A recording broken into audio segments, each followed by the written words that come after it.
Good evening, everyone. I'm Macy Marie. Jolted by two major earthquakes and spontaneous fires, people in Southern California are nervously combing through the damage as thousands of aftershocks rattle the region. Melissa Rainey has the latest.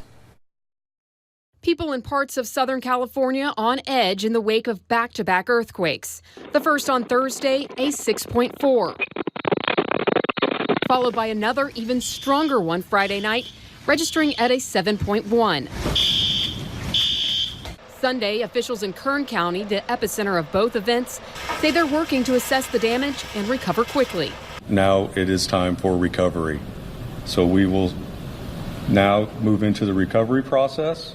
All of our roads and concrete, such as sidewalks, gutters, have been inspected, and all of our roads are in good condition. And you can travel upon all of them. Officials say there are no fatalities or major injuries. We're successful in the operation, and any time that we can, go through a 7-point earthquake and we do not report a fatality, a major injury, do not suffer structural damage that was of significance, I want to say that's a blessing and a miracle. Residents near Ridgecrest have experienced over 3,000 aftershocks in the past 3 days, leaving people uneasy as they try to resume a sense of normalcy. Whoa. There's another one right now, aftershock. Whoa. It's all right. It's all right. We're safe. Just an aftershock, honey. We're okay, buddy. I'm Melissa Rainey reporting. Governor Gavin Newsom declared a state of emergency for Kern County on Thursday and for San Bernardino late Friday. And President Trump has approved an emergency declaration for the region, meaning federal funds will be available to help in the recovery. Back here in Kentucky, Kentucky's Energy and Environment Cabinet expects the alcohol plume to reach the Ohio River early tomorrow morning. But environmental teams say once it reaches that bigger body of water, alcohol levels should go down. Crews were back out on the water today after a fire at a Jim Beam warehouse, taking water samples and testing the Kentucky River's oxygen levels. They say the runoff from the massive warehouse fire led to extremely low oxygen levels in the water, and that left thousands of fish dead. Bacteria in the water, they are going after the food source, which is the sugar and the alcohol, and so they deplete the oxygen when there's so much activity going on. Fish start becoming distressed and then they eventually die. Crews tell us water levels have returned to normal from Frankfort up to Monterey. They say the nearly 24-mile alcohol plume has moved from Owentown to Carlton. And flooding took a toll on some areas in Bell and Knox County. And in one Knox County community this afternoon, officials say people had to be rescued from their homes.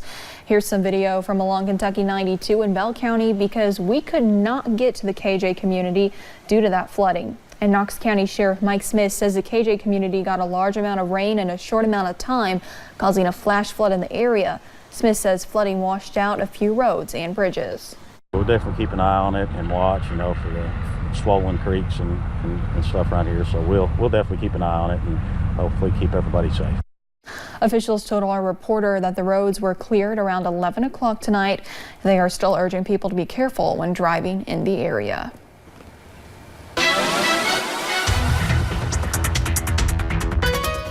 In fact, Doppler estimates for that storm down in KJ had over 3 inches of rain falling, and I would believe it seeing that video. Still a little rain going on right now across eastern Kentucky on Pinpoint Doppler. The heaviest of that concentrated up near Paintsville and back over towards Salyersville. That cell is dipping off to the south and the east, and it will continue to move off to the south and east over the next several hours and will continue to dissipate now that we have lost the heating of the day. But you folks down in Pikeville over towards portions of Floyd and Knott County, just be on the lookout. You're going to have some heavy rain, maybe a little bit of cloud to ground lightning here in the next few hours. Temperatures running into the mid 70s right now.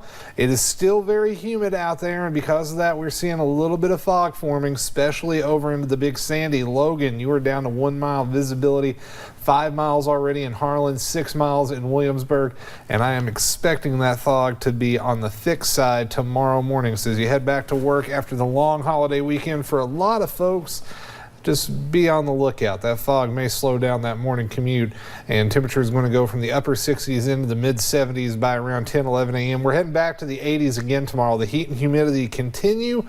Will the storm chances? Find out here in a few minutes. All right, thank you, Shane. And as it turned to dusk last night in Pike County, police got a call saying a man was shot at a small park in the South Williamson community. Kentucky State Police say shortly after officials arrived on the scene, the man was pronounced dead. A neighbor who lived close by says that a murder happening less than 100 feet away from his home makes him scared to even walk outside. It gets dangerous to even walk out your door sometimes because you don't know what's going to happen. Yeah. And I get scared. I mean, when I come to my door, somebody knocks on it, I've got a pistol with me, and they're not going to hurt me. But I'm 80 years old, and I'm too old to fight. We do not know the name of the man who was murdered, but you can download our WIMT app for push alerts as we learn more about this story. Kentucky State Police are investigating a deadly crash in Knox County. It happened on Kentucky 459 in Barberville on Friday afternoon. Investigators say Jeremiah Jackson from London was driving south when he crossed the center line. He then drove off the road and hit a tree. He was pronounced dead at the hospital. No other vehicles or people were involved in the crash. Black Jewel coal miners are invited to the Harlan County Courthouse tomorrow at 2:30. Judge Executive Dan Mosley coordinated a meeting for coal miners to meet with representatives from East Kentucky Concentrated Employment Program about their unemployment situation. Mosley is also handing out official letters for miners to give to their creditors. Miners who had their paychecks bounced are encouraged to report the issue to the Kentucky Department of Labor. Information will be provided at tomorrow's meeting in Letcher County at noon on Wednesday. There will be another meeting at the Letcher County Recreational Center.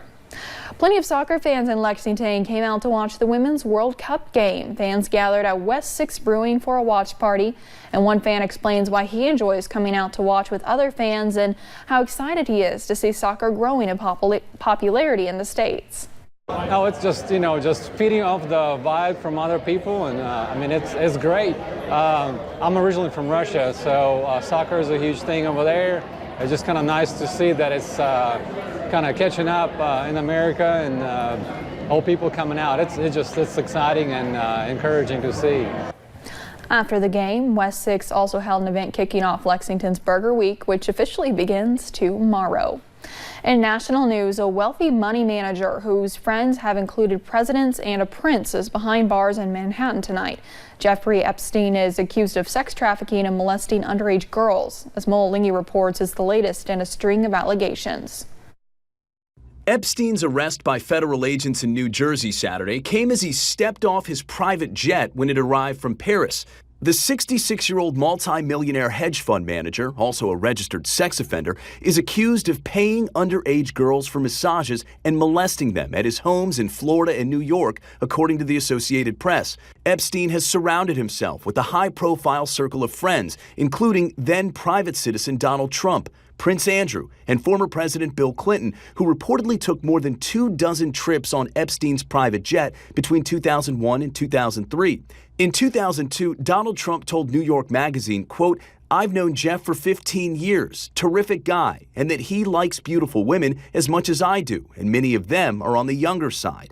These charges in the Southern District of New York come more than a decade after Epstein's legal team struck a secret deal with federal prosecutors in Florida who allowed him to plead guilty to 2 lesser sex charges in state court. He served just 13 months in a county jail and was granted work release.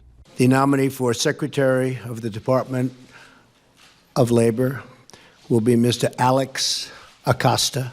That non-prosecution agreement was arranged by Epstein's legal team and current Labor Secretary Alexander Acosta, who served as U.S. Attorney for the Southern District of Florida at the time. Epstein's victims were kept in the dark and could not object. Brad Edwards, an attorney representing a young woman in the case, spoke to CBS News' Jerika Duncan in December. Local victims have said that when they were 14, 15 years old, they brought 25, 30 girls to him. That's just one person. Nobody has really had the opportunity or ability to see how deep this goes in any other jurisdiction. Federal agents searched Epstein's New York home Saturday night. He's scheduled to be in court Monday, where we'll learn whether Epstein will be granted bond. Also, the indictment, which led to his arrest, will be unsealed, revealing more details about the case against him. Mola Lengi, CBS News, New York. 5 adults were found dead in a building in St. Louis County, Missouri yesterday. Police were called out for suspicious deaths. Police believe the victims were murdered. The cause of death has not been released at this time. St. Louis police are asking those in the area to come forward with information, hoping to quickly solve the case. A woman died after a plane crashed at the Ole Miss golf course in Oxford, Mississippi yesterday. That woman, who was the pilot, was the only person on board. No one else was hurt. The golf course stayed closed for the rest of the day, and the National Transportation Safety Board and Federal Aviation Administration is investigating the scene of the crash. Crowds of protesters continue to face off with police in Hong Kong late on Sunday as their month-old protest movement showed no signs of stopping. Organizers say more than 200,000 people marched. As the crowd broke up, a few hundred remained and taunted police who had retreated behind huge barriers. Hong Kong has been riven with huge marches and sometimes disruptive protests for the past month, sparked by proposed change to extradition laws that would allow suspects to be sent to the mainland to face trial. And still to come on Mountain News Weekend Edition, eye drops and ointments sold exclusively at Walmart and Walgreens were recalled. We'll tell you which ones next.